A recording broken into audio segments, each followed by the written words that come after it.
So behind us we have Organism and Excitable Chaos, which includes two different works and they're coming together as one, as an installation.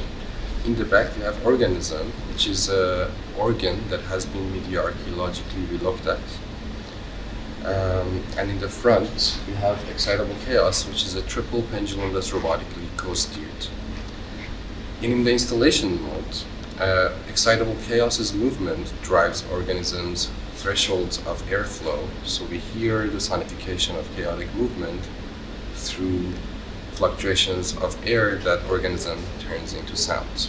In the concert mode, there is no pendulum, and I engage with Organism gesturally.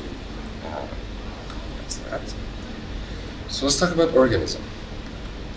In 2016, the second oldest church in Montreal was going through gentrification. I was invited to look at the site and activated media archaeologically, looking at histories of the site. However, the gentrification took over, and soon the venue became a gym and a wedding venue. I took this as an invitation to think of the organ as the site where the turbulence of nature is stabilized and conquered to impose 12-tone ideologies upon it. And I was able to borrow the pipes from the site. And shortly after, I was joined by my collaborator Garnet Willis, and together we looked at the organ as this media archaeological project, unearthing ways in which its turbulent materiality has been dampened throughout history, so it could have an ideological stability.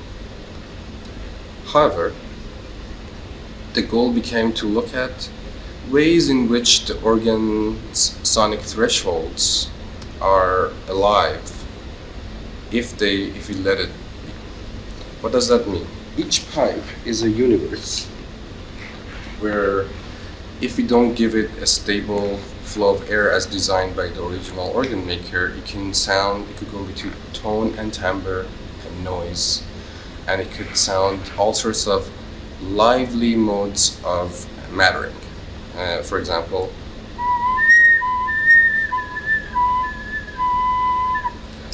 subtlest fluctuations of air result in rather dramatic shifts and discontinuous shifts of timbre, tone, and loudness, which is a property of nonlinear dynamical systems, because when we have laminar flow pushed through against an edge, the air curls onto itself, and turbulent patterning and laminar flow and vortex all locked into dynamical unity and result in a complex behavior. This all has been stabilized historically, so we could get a very clean tone. However, as you heard, this can be re-enlivened. Now imagine the liveliness of this one pipe times 60 pipes, as we see in Organism, where the threshold pushes and pulls of air affects the other. What emerges is an ecology of interdependent timbres. So Organism is the becoming organism of the organ in that sense. It's becoming alive, it's coming to life.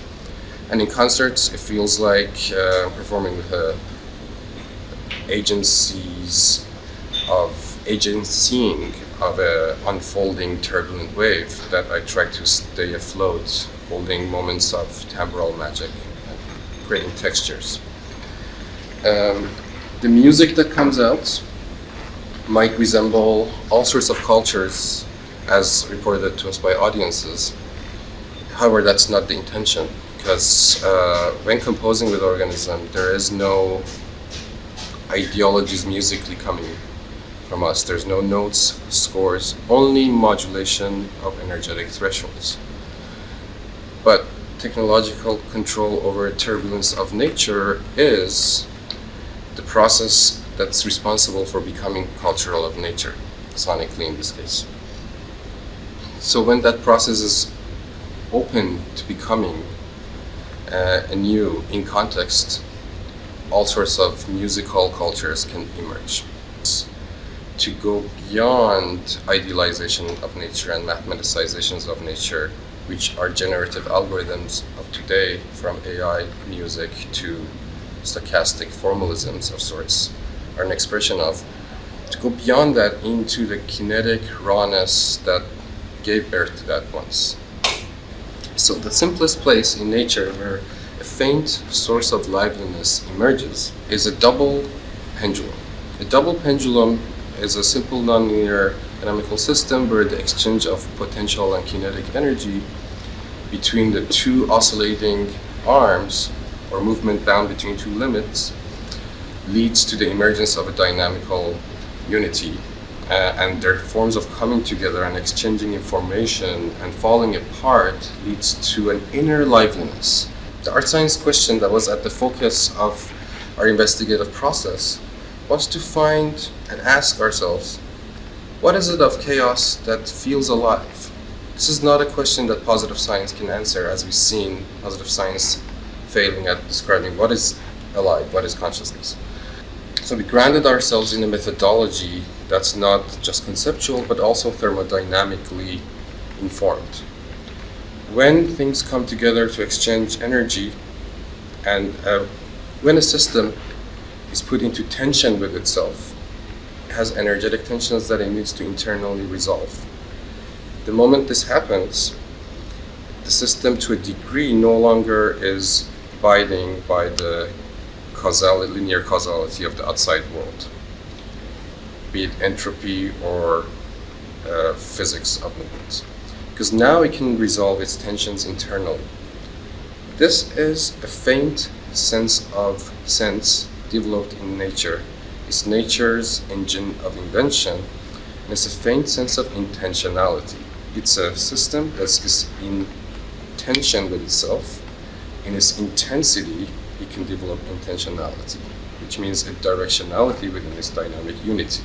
That makes it the system's excitability.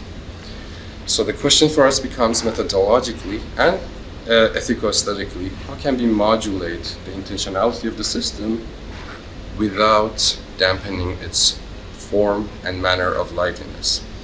So therefore, combining technology with nature's liveliness is both an ethical, aesthetical, political, methodological, technological, investigative problem. In positive science, the triple pendulum is known as the three-body problem, as popularized. For us, however, the obsession or the aesthetics is not about sensationalizing. For us, however, the issue is not sensationalizing aesthetics of indeterminacy and its surprising outcomes that's been done throughout history. The more pressing and interesting issue is how we could collaborate with this liveliness. So therefore, it's a three-body no problem if we were to embrace its generative liveliness. This way of thinking invites us to reverse our obsession with conquering, controlling nature's wildness and embracing its otherness in its unpredictability. But as we explain liveliness, anytime a system is alive, has a faint sense of intentionality, it's also indeterminate. So these two things always come together. So the work's investigative background is an invitation to embrace otherness and other forms of liveliness and to collaborate with them. I will add really briefly now what the coming together of these two sculptures does. So in the front, we're steering the form of liveliness of a dynamical triple pendulum.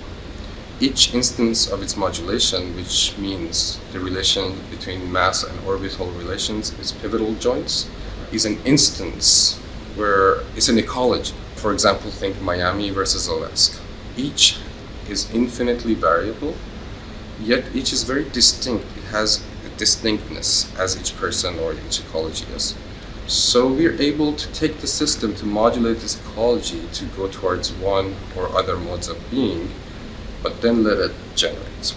Now, real-time sensors within each arm sense the movement of each arm and map it to organisms' turbulent thresholds that modulate the flow of air into each pipe.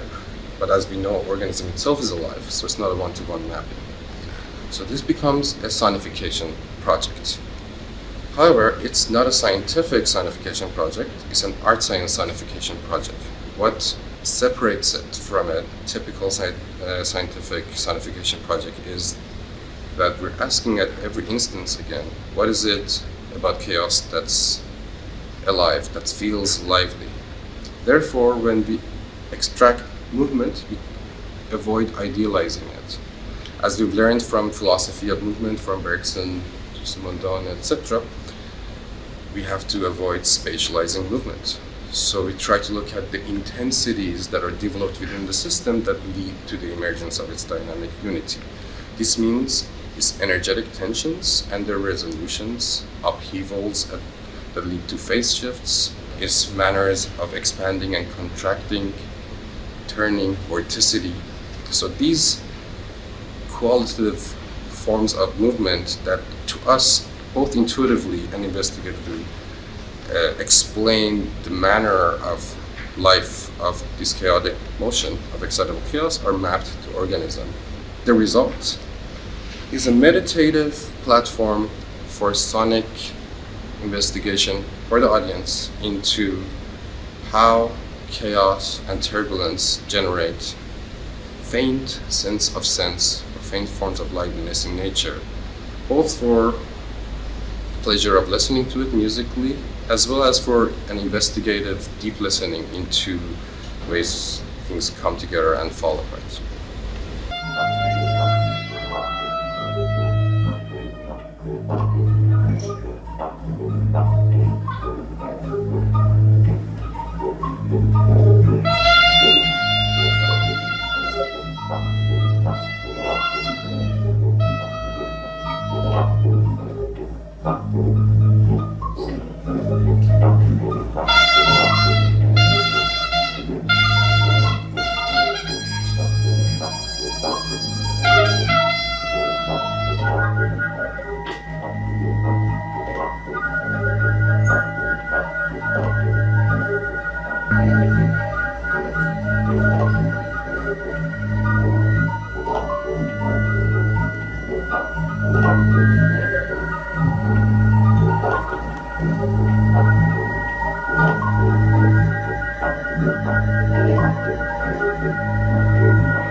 I'm very interested in what kind of subtleties need to be explored in the world of analog generation that allow the resolution of the world of analog to be the butterfly wings for future processing. What tends to happen in most digitized systems is that in between one number and the next number, there's empty space. And in that empty space between those numbers, anything can happen in the real world that we live in and experience. But that is not measured by the device. Whereas in an analog system, everything at all orders of magnitude are transduced. And some things get dampened out by mass relations and certain types of energetics. But so our interest is in the kind of subtle refinements of energetics that can produce outcomes or digitally measured system. For example, in the organ pipes, Navid was mentioning the dynamic unity of the pipe, and we're very interested in producing timbres and irregular aspects of the sound of the pipe that are anything but the sound of the church organ. We feel like the church organ has been engineered over the centuries to produce this kind of sonic purity, and that sonic purity is only 1% of the potential sounds that can happen in the pipe. The other 99% of them just want to be free. And so our approach has been to look at each pipe, experiment with it, play with it, and find out what is it about this pipe that has some kind of magical dynamic properties. And there are some pipes that we have experimented with that don't have much flexibility. They just want to be church organ pipes. Some other pipes are crazy, right? Okay, this one's got magic in it, because we can then say, okay, by modulating the airstream that comes into it using modern technology, and that's where the digital aspect of this piece comes in. But to us, the value is, how do we change the stream of air going into the pipe so that we can capture this 99% potential of all the sounds that those pipes were never allowed to play in a pipe organ, right? The thing about the pipe organ is that it's a very controlled technology. We're using these antique pipes to kind of liberate them, to be able to produce all those sounds that they really haven't been able to do, and maybe the organ designers are twirling in their graves as a result, but times change, right? So on the output, this is the palette of sound. This is the paint that's on the canvas. We're very interested in the way that we can harness the turbulent activity that happens inside the pipes to produce a wide range of sonic outcomes, and then we select the pipes that we use in the piece because they're the ones that are the unstable ones. They're the ones that were once the problem for the organ designer. It's like, okay, we like this pipe. This pipe is going to have all kinds of flexible, rich sounds that are always a little bit different and maybe a bit confounding, because one day it might be a different sound than it was the day before. These kinds of instabilities are existing in the kind of subtlety. And the subtlety of that is humidity might change it, or temperature might change it, or just any small thing in one day might produce a different result the next day with exactly the same conditions that we give to it as far as we know. But the world is porous, right? And the porous world comes into the pipes and says, oh, today you're going to get this range of sound, right? So that's on output. On input, we wanted to have a system that we couldn't predict what it's going to do. So we started with a little test pendulum, one that had like manual slides. I could get a screwdriver and slide the points of balance between the pendulums, and we could just swing it by hand. And there was a period now of about 6 months when we just swing that little pendulum and watch it and adjust it, and then swing it again and watch it and adjust it.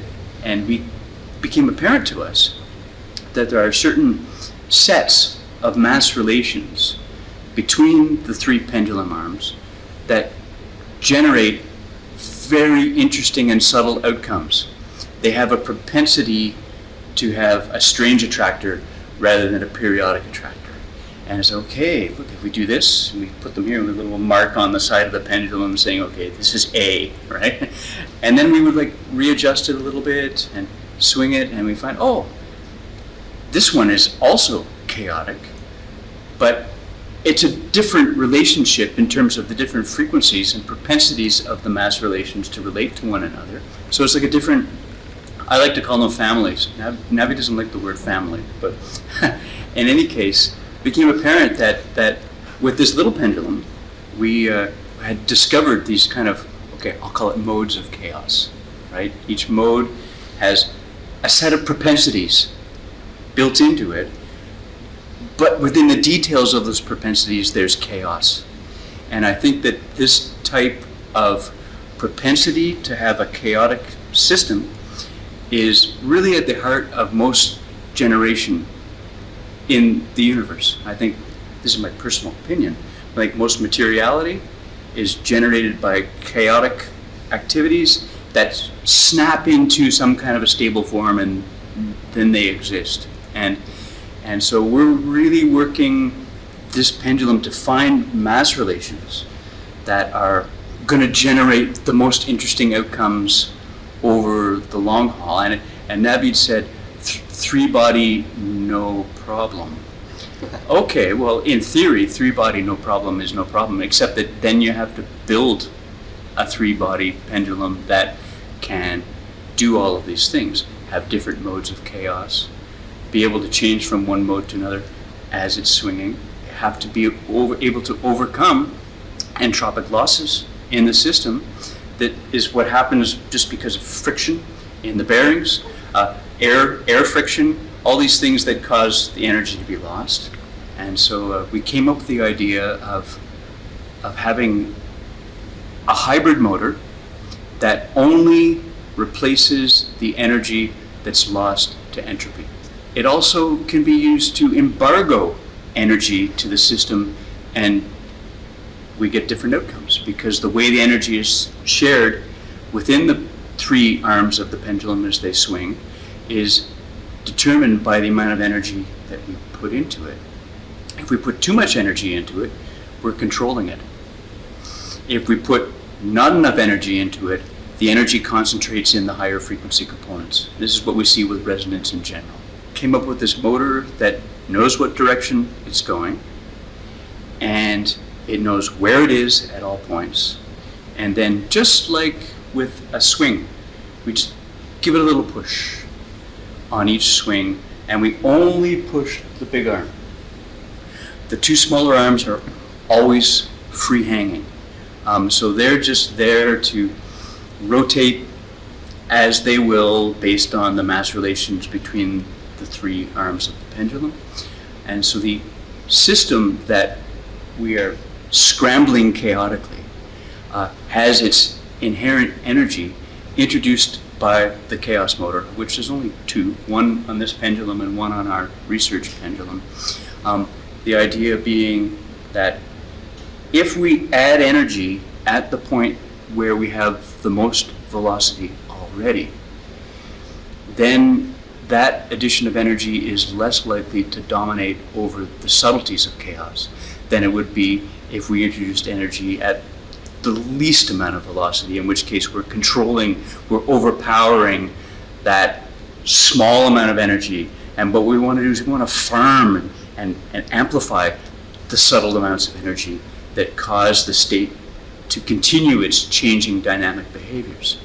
Came up with this motor idea to drive the pendulum only at one spot in the arc, but also we didn't know this at the time, but later on we learned that if we change the amount of energy into the system, not just the duration of time, but the amount of physical current that's used by the coils, it affects the way in which the arms relate to each other. This is, I think, a new finding. It's interesting because the energy is always shared, but who gets it right? Which arm gets it? Well, we don't know because it's the three-body, no problem, right? And the other aspect of the piece that has been difficult to overcome are the structural and engineering aspects of it, but also how is it that we can have a minimum amount of friction in the system so that the friction is not always dampening the subtle energy that we want to be able to manifest through the system. And so there's a lot of basically mechanical design in the system to like really eliminate mechanical friction within the system. And then of course, then there's the thermodynamic aspects of heat versus energy.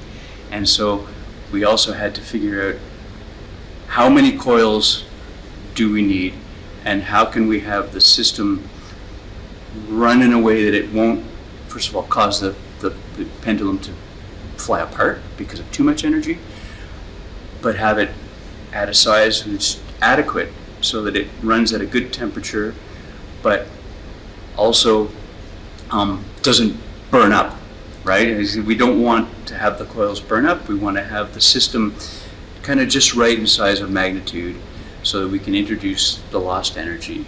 And in fact, we modulate the energy depending on how much each mode of chaos, how much we figure it might need. So at both ends of organism and excitable chaos, we're looking at this kind of necessity of analog subtlety. And that subtlety is the thing, that's the butterfly wings of the system. And often that subtlety, I think, is falls between the cracks of numbers in digitized systems, right? And so having a physical, material computation system to calculate the chaotic behavior differentiates it from any kind of digital calculation system and all of its rounding errors that happen between the bits, right? So for example, if I was sampling a wave and I had a sample here and a sample here, the assumption is made that it's doing that. But it could do this in between, right? And the only way that you can capture that in between is, well, up your sample rate and up your bit depth, or create a physical system. And the benefit of creating a physical system is that it relates to us corporeally. The size of this pendulum is kind of within the range of the way a human body sways. And the earlier prototype pendulum was about this big, and it was like a baby, and it was kind of, it was almost too frenetic for an adult human body to relate kinesthetically to. And we wanted to build a bigger pendulum with presettable mass relations so that we can go very slowly, and so that when you're watching it, you can sort of feel, the motion, because it's within the same order of magnitude of the way a human dancer would sway, right? And so that was important because what we're aiming for here is an engagement between human experience and whatever we encounter through the work. Getting it framed just right so that in the timeline of the experiencing of the work, a correspondence to people's phenomenological reaction to the motion of the pendulum and the ways in which the organ sonifies that. And I think also, interestingly, that our intention with respect to the sonification has always been to do nothing but sonify the current data, right? So we don't add anything, we just take what's coming from the pendulum and use that to orchestrate all of the pipes and their turbulent outcomes in the organ. And so with each particular mode of chaos, we would say, what is it about this mode that feels right in the sound? And if it didn't feel right, we'd just not do that. And so we come up with these orchestrations that are, suitable within the turbulent outcomes of the organ, with respect to the way that Navid and I would feel about the way the sound wraps the pendulum motion.